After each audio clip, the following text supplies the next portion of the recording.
আসসালামু আলাইকুম ফ্ৰেণ্ডছ, মই আপোনালোকৰ বাবে এটা ভাল খবৰ লৈ আহিছোঁ। আজিৰ পৰা আপোনাৰ আৰু কোনো চিন্তা নাই। আপুনি নিজে নিজে তাবিজ লিখিব পাৰিব। তাৰে কেইটামান নিয়ম আছে। সেইবিলাক যদি আপুনি ফলো কৰে তেতিয়াহ'লে আপুনি তাবিজৰ পৰা ভাল ফল লাভ কৰিব।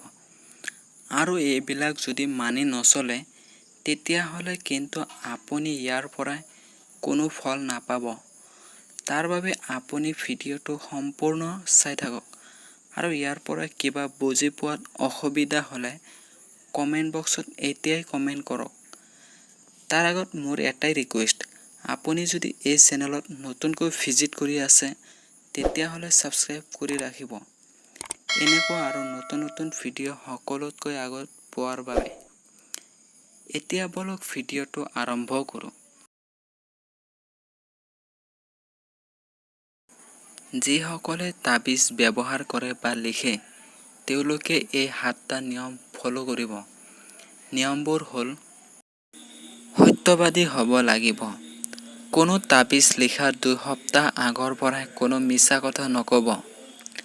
হালাল বস্তু খাব লাগিব। আপুনি যদি কোনো বস্তু খায় আৰু সেই বস্তু যদি হাৰাম বস্তু বুলি সন্দেহ থাকে তেতিয়াহ'লে সেই বস্তু নাখাব।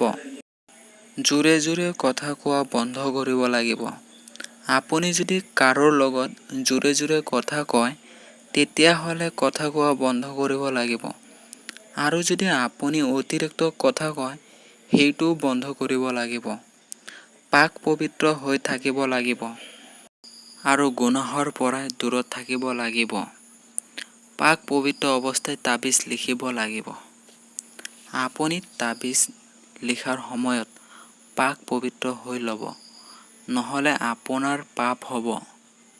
কাৰণ এই তাবিজবোৰত কোৰাণৰ শব্দ আছে। তাৰ উপৰিও ইয়াৰ কোনো ফল নাপাব। তাবিজৰ কাৰ্যকাৰিতাৰ ওপৰত বিশ্বাস ৰাখিব লাগিব। আপুনি যদি তাবিজ লিখে তেতিয়াহ'লে কিন্তু ইয়াৰ ওপৰত বিশ্বাস ৰাখিব লাগিব।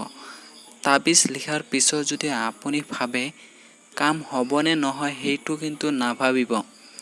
আপুনি যদি ভালকৈ কাম কৰে তেতিয়াহ'লে আপুনি নিশ্চয় তাৰ পৰা ভাল ফল পাব। যেনেকুৱা আপুনি যদি পৰীক্ষাত শুদ্ধকৈ লিখি থৈ আহে তেতিয়াহ'লে আপোনাক 100 নম্বৰৰ ভিতৰত 100 নম্বৰেই দিব।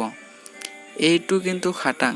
ঠিক তেনেকুৱা আপুনি যদি এই নিয়মবোৰ ফলো কৰি তাবিজ লিখে তেতিয়াহ'লে 100% কাৰ্যকৰী হ'বই। এতিয়া 7 নম্বৰটো হ'ল মনত কোনো বেয়া চিন্তা নাৰাখিব। আপুনি তাবিজ লিখাৰ সময়ত কোনো বেয়া চিন্তা নাৰাখিব আৰু এই তাবিজ কোনো বেয়া কামত নকৰিব, নহ'লে কিন্তু আপোনাৰ বহুত ক্ষতিকৰ হৈ পৰিব এই তাবিজখন।